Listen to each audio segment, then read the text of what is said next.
नमस्कार, स्वागत है आप सभी बच्चों का साइन अप एकेडमी की इस यूट्यूब चैनल में। मैं हूं मृत्युंजय। अंग्रेजी के बेसिक ग्रामर की सीरीज लगातार जारी है। यदि बच्चे चैनल पे पहली बार आए हैं तो वीडियो को स्किप ना करें, क्योंकि आज की भी टॉपिक बहुत ही महत्वपूर्ण टॉपिक है। मेरे प्यारे बच्चों, यदि आज के टॉपिक की बात करें तो आज हम काइंड ऑफ सेंटेंस के पार्ट में तीसरे प्रकार के सेंटेंस की चर्चा करेंगे। हम आज इंपेरेटिव सेंटेंस के बारे में चर्चा करेंगे, जिसे हम हिंदी में आदेशात्मक वाक्य कहते हैं। आज हम इंपेरेटिव सेंटेंस के बारे में चर्चा करेंगे। मेरे प्यारे बच्चों, यदि आप ग्रामर को बेसिक से लेकर एडवांस तक सीखना चाहते हैं और एकदम सिस्टमेटिक तरीके से सीखना चाहते हैं तो चैनल पे बने रहे, वीडियो को स्किप ना करें, अंत तक देखें। आज के टॉपिक की बात करें, आज के सेंटेंस की बात करें, एक ऐसा सेंटेंस जिसमें हमें कई तरीके की वैरायटी मिलती है। यदि इस सेंटेंस की बात करें तो हमें एक वाक्य का भी सेंटेंस मिलता है और नॉट टू एक्सप्लेनेशन का भी चिन्ह मिलता है। और इस सेंटेंस की सबसे बड़ी खासियत होती है कि इसमें कर्ता यू हमेशा छुपा रहता है। मेरे प्यारे बच्चों, आइए आज का क्लास स्टार्ट करते हैं।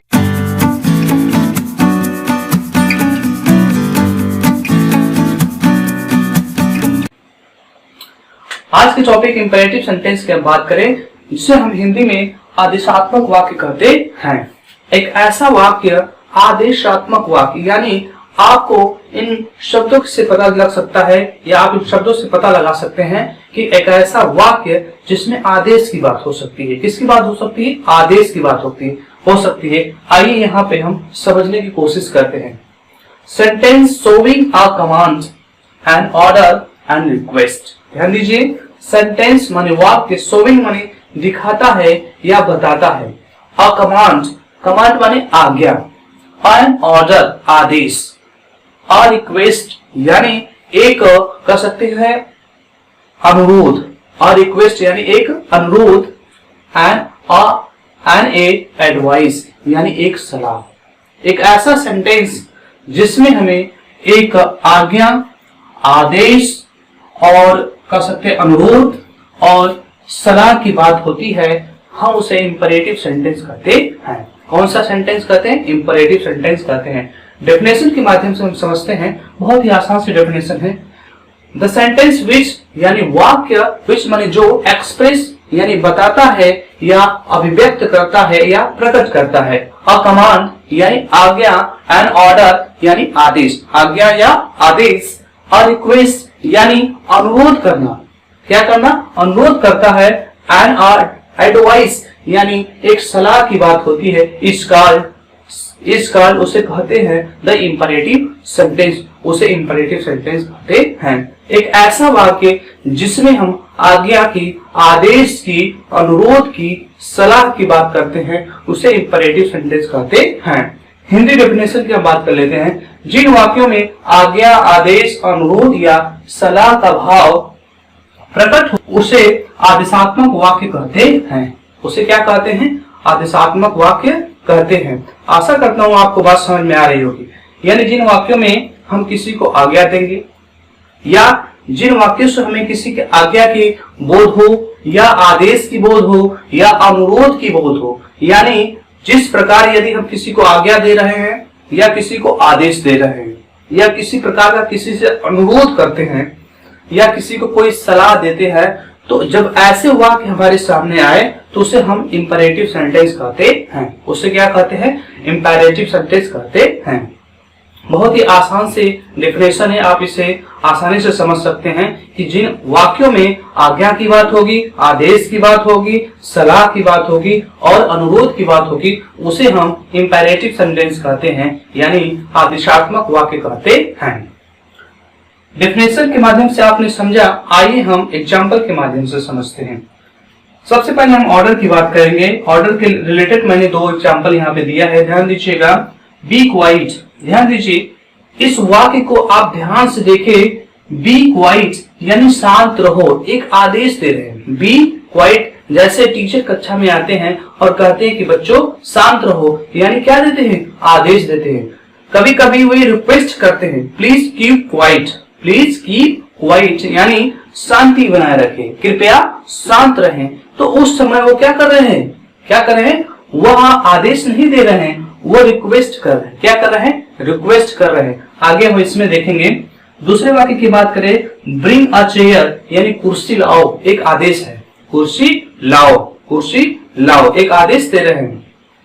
दूसरे प्रकार की अगर हम बात करें एग्जाम्पल की, रिक्वेस्ट, क्या रिक्वेस्ट माने हम कह सकते हैं कि अनुरोध करना। रिक्वेस्ट की बात करें, प्लीज हेल्प मी यानी कृपया मेरी सहायता कीजिए, कृपया मेरी सहायता कीजिए। यहां आप किसी से रिक्वेस्ट कर रहे हैं कि आप मेरी क्या कीजिए, सहायता कीजिए, यानी मैं अभी परेशानी में हूं, मेरी क्या कीजिए, सहायता कीजिए, रिक्वेस्ट कर रहे हैं। दूसरे वाक्य की बात करें, हैव मर्सी अपॉन अस यानी हम पर दया कीजिए। इस वाक्य में भी आप ध्यान दीजिएगा, इस वाक्य में भी आपको वाक्य में भी आप पाएंगे कि आप देखेंगे, इस वाक्य में भी आप पाएंगे कि एक रिक्वेस्ट हो रही है कि मुझ पे क्या कीजिए, दया कीजिए।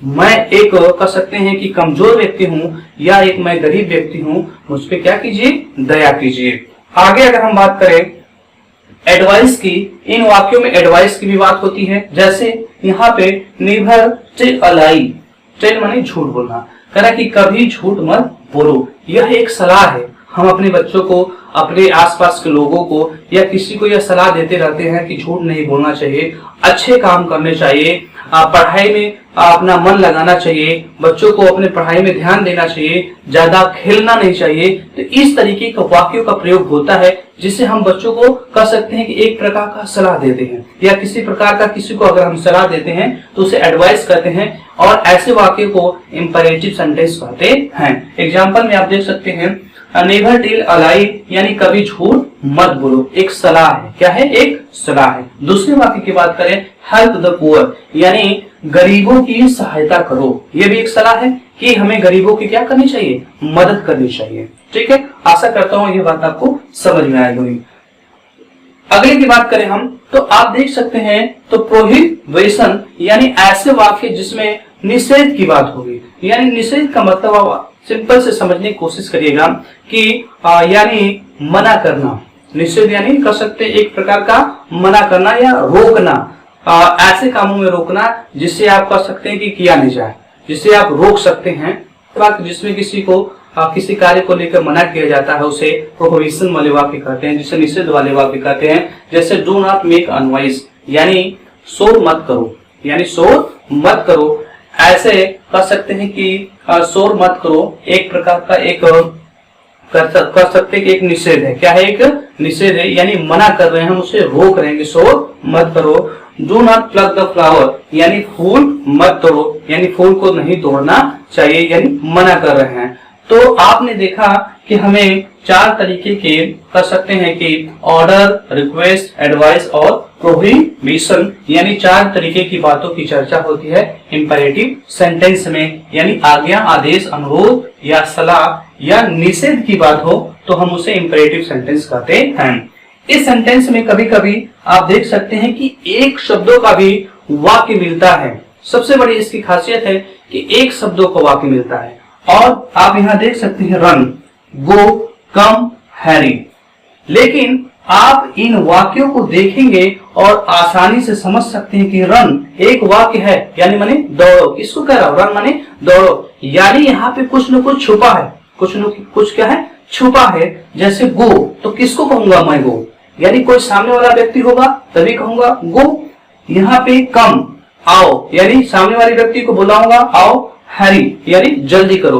तो इन वाक्यों में आपने देखा कि वाक्य तो सिंगल है, वाक्य क्या है, एक शब्द के हैं, लेकिन इसमें कुछ छिपा है, यानी छिपे हुए शब्दों की अगर हम बात करें तो इसमें हमारा एक सब्जेक्ट छुपा है और वह सब्जेक्ट होता है यू। क्या होता है, यू यानी तुम। जैसे यू रन तुम दौड़ो, यू गो तुम जाओ, यू कम तुम आओ, और यू हैरी यानी तुम जल्दी करो, तुम जल्दी करो।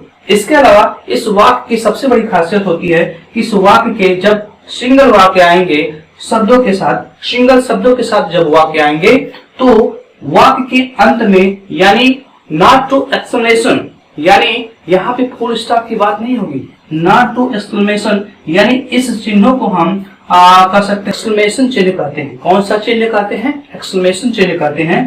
देख सकते हैं आप सबके पीछे मैंने एक्सक्लेमेशन चिन्ह लगाया है, लेकिन इसमें आप ऊपर वाले एग्जांपल में देखेंगे तो मैंने यहाँ फुल स्टॉप लगाया है, क्या लिखा है, फुल स्टॉप लगाया है। यानी जब हमारा ऑर्डर, रिक्वेस्ट, एडवाइस और प्रोविजन की बात होगी तो फुल स्टॉप के साथ होगा। जैसे ही सिंगल शब्दों की बात होगी तो नॉट टू एक्सक्लेमेशन का चिन्ह लगाएंगे। यहाँ पर जैसे आप देख सकते हैं कि चारों वाक्य के बाद मैंने इसका प्रयोग किया है।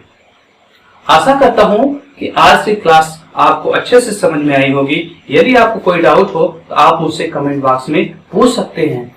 यदि मेरे प्यारे बच्चों चैनल पे पहली बार आए हैं और ग्रामर को अच्छे तरीके से सीखना चाहते हैं तो चैनल को सब्सक्राइब कर दे, लाइक करना, शेयर करना तो न भूलिए। मिलते हैं अगली वीडियो के लिए, तब तक के लिए धन्यवाद।